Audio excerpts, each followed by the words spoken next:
Okay. Limestone is a rock minerals found in the sedimentary rock. It is composed of calcium carbonate and calcium and magnesium carbonate. अब limestone जैसे कि हम इस diagram में देख सकते हैं कि ये एक रॉक के फॉर्म में पाया जाएगा। ठीक है। अब इसमें क्या प्रेजेंट होता है, यहाँ पे कैल्शियम एलिमेंट प्रेजेंट होता है। ठीक है ना, कैल्शियम कार्बन मतलब CaCO3, और यहाँ पे मैग्नीशियम कार्बोनेट भी प्रेजेंट होते हैं लाइमस्टोन में। अब इसका इम्पोर्टेंस जो है, यूज़ ऑफ लाइमस्टोन, है ना, इसके बहुत सारे एडवांटेज हैं, जैसे कि सीमेंट इंडस्ट्रीज में इसका बेसिक रॉ मटेरियल की तरह यूज होता है ना। बेसिक रॉ मटेरियल की तरह यूज होता है, इसका क्या मतलब है कि सीमेंट इंडस्ट्री का जो सबसे पहला रॉ मटेरियल है ना, जो रिक्वायरमेंट है वो लाइमस्टोन का है। ठीक है। इस लाइमस्टोन्स को हम क्या करते हैं, क्रश करते हैं, उसके बाद है ना क्रश करके पाउडर के फॉर्म में इसको हम सीमेंट में कन्वर्ट करते हैं। ठीक है। अब यही क्या होता है कि लाइमस्टोन का जो यूज है वो स्मेल्टिंग ऑफ आयरन ओर में भी बहुत इम्पोर्टेंट है। ठीक है ना। अब स्मेल्टिंग ऑफ आयरन ओर का मतलब ये हो गया कि आयरन ओर को जब हम है ना फर्नेस में, ब्लास्ट फर्नेस में उसको मेल्ट करेंगे तो वहाँ पे हमको लाइमस्टोन की बहुत ही ज़्यादा ज़रूरत पड़ती है। ठीक है। अब यहाँ पे हम देखेंगे कि लाइमस्टोन का जो प्रोडक्शन है स्टेट वाइज 2018 और 19 के डेटा के हिसाब से हम देखेंगे। ठीक है। तो हम पूछा जाए कि इंडिया में कौन सी ऐसी स्टेट्स हैं जो कि लाइमस्टोन में नंबर वन पर है प्रोडक्शन में। राजस्थान, दूसरा MP, ठीक है, third Andhra Pradesh, fourth is the Chhattisgarh. ठीक है। तो मेजर जो लाइम स्टोन जो सीमेंट फैक्ट्री बनाई गई है वो राजस्थान, मध्य प्रदेश, आंध्र प्रदेश और छत्तीसगढ़ में बनाई गई है। ठीक है। इस है ना लाइम स्टोन है ना एरिया के पास ही सारी सीमेंट इंडस्ट्री बनाई जाती है, क्योंकि इसके जो ट्रांसपोर्टेशन कॉस्ट को हम कम कर सकें। ठीक है। अब यहाँ पे हम देखेंगे कि लाइम स्टोन का जो यूज़ है ना, पिक्चर के माध्यम से देखेंगे, पिक्चर के थ्रू कहाँ कहाँ यूज होता है। ठीक। अब ये जो लाइम स्टोन है उसमें हम कैल्शियम कार्बोनेट हमको पाया जाता है, already we have discuss CaCO3। ठीक है। मोर्टार, ठीक है ना, मोर्टार क्या होता है, जो हमारी सीमेंट्स को जब हम पानी के अंदर मिला देते हैं और बालू के अंदर भी जब सीमेंट्स को मिलाते हैं, जिससे कि हम बिल्डिंग मटेरियल्स में इसको यूज़ कर सकते हैं। ठीक है। सेकेंड एग्जांपल देखो क्या है। ठीक है। जो यूज है सीमेंट की तरह, सीमेंट के जब कैल्शियम कार्बोनेट को हीट के थ्रू जब उसका हम प्रोसेसिंग करेंगे तो हमको एक है ना क्ले लाइक सब्सटेंस मिलेगा। उसी क्ले लाइक सब्सटेंस को हम क्या बोलते हैं, मैग्नीशियम। ठीक है। ठीक है। उसी को हम लोग बोलेंगे सीमेंट। वो सीमेंट का यूज़ कहाँ कहाँ होगा, that cement can be use as a mortar, है ना। मोर्टार क्या होता है कि सीमेंट और वाटर और सैंड का मिक्सचर को हम मोर्टार करेंगे। ठीक है। इसी जो सीमेंट का यूज़ है ना, जब हम उसको सीमेंट प्लस सैंड, है ना, ग्रेवल्स मीन्स क्या होता है, गिट्टी, छोटे छोटे जो पत्थर होते हैं उसको वाटर के साथ मिक्स करके हम बिल्डिंग बनाने में इसका यूज कर सकते हैं। ठीक है। सेकेंड जो कैल्शियम कार्बोनेट या लाइमस्टोन का यूज है कि ये neutralise acidic soil and lakes में इसका यूज है। ठीक है ना, क्योंकि सॉइल में एसिडिक नेचर हो जाता है। ठीक है ना, because various types of nutrients पाए जाते हैं सॉइल्स में। ठीक है। तो कभी कभी उनका कॉन्सेंट्रेशन ज़्यादा होने की वजह से है ना जो सॉइल है वो एसिडिक हो जाते हैं। उस केस में लाइम स्टोन क्या होता है, एक बेस की तरह काम करता है। ठीक है। और वो बेस क्या करेगा, इसके साथ रिएक्ट न्यूट्रलाइजेशन रिएक्शन करेगा। ठीक है। और जब न्यूट्रलाइजेशन रिएक्शन होगा तो एसिड का जो एक्स्ट्रा कॉन्सेंट्रेशन है वो कम हो जाएगा, जिससे कि हमारे प्लांट और एक्वेटिक लाइफ की ग्रोथ पॉसिबल हो सकती है। ठीक है। Next important use of lime stone is the glass, है ना। Lime stone can be use for manufacturing of glass, है ना। With the help of heat and, है ना, सैंड और सोडियम कार्बोनेट NaCO3 को सैंड के साथ मिक्स करके हीटिंग के प्रोसेस से हम ग्लास बना सकते हैं, है ना। लाइमस्टोन का यूज़ करके, सीमेंट्स का यूज़ करके हम बिल्डिंग में और रोड्स को रोड का कंस्ट्रक्शन कर सकते हैं। ठीक ठीक है। अब हम पढ़ेंगे what are the different disadvantage, ठीक है ना, क्योंकि माइनिंग करने से, है ना, हमारे हेल्थ के ऊपर बहुत सारे प्रॉब्लम्स, है ना, आ जाते हैं। ठीक है, वही हम बात करेंगे कि why mining is called a hazard industries, है ना। हैजार्डस इंडस्ट्री का मतलब क्या है कि माइनिंग को हम हैजार्ड इंडस्ट्री इसलिए बोलते हैं क्योंकि ये बहुत ही डेंजरस प्रोसेस है, ठीक है ना, जिसमें कि हेल्थ प्रॉब्लम, हेल्थ इश्यूज बहुत आगे आते हैं, इसीलिए इसको हम लोग कभी कभी किलर इंडस्ट्री बोल देते हैं। Why the mining is called a killer industry because of the this following reason, ठीक है।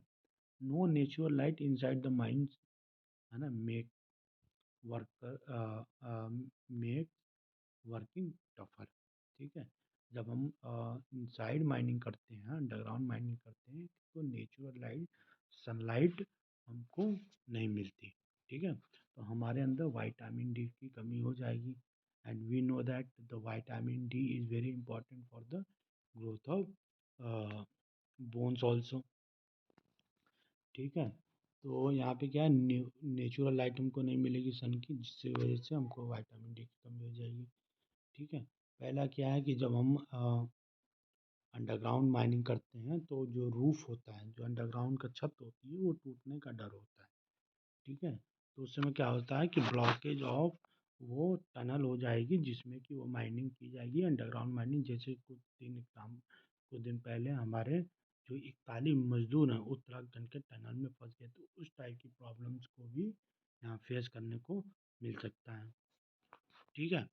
Degradation, dumping of waste and slurry leads to the degradation of soils and river pollution, ठीक है।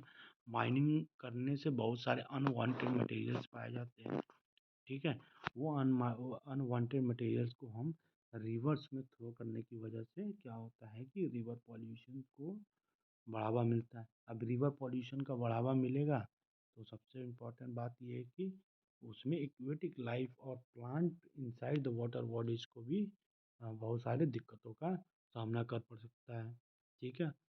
अब यही जो डंप, जो हम वेस्ट मटेरियल है माइनिंग के थ्रू, जो वेस्ट मटेरियल को उसको हम सॉइल्स के ऊपर फेंकते हैं, है ना, एग्रीकल्चर लैंड के ऊपर फेंकते हैं और लैंड पे फेंकते हैं, तो वहाँ पे क्या होता है, वहाँ की एरियाज, है ना, की सॉइल्स को बहुत ज़्यादा इम्पैक्ट करता है, ठीक है ना। The soils of that area where the waste materials are thrown, है ना, that lead to the soil erosion, ठीक। अब सॉइल इरोजन की वजह से ये जो top layer of the soils होते हैं, जो हाईली न्यूट्रिशियस सॉइल होते हैं, वो वॉश अवे हो जाते हैं, ठीक है।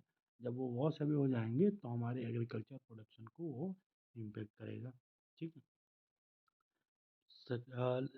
The last why this industry are killer industry because the dust and the harmful gases, है ना, जो हार्मफुल गैसेज और डस्ट, है ना, जो धूल मिट्टी उड़ती है माइनिंग करते समय, वो हमको अलग अलग पल्मोनरी डिजीजेज, जो रेस्पिरेटरी डिजीज होती है, सांस लेने में दिक्कत हो जाएगी, है ना, उस एरियाज को इम्पेक्ट करती है, ठीक है।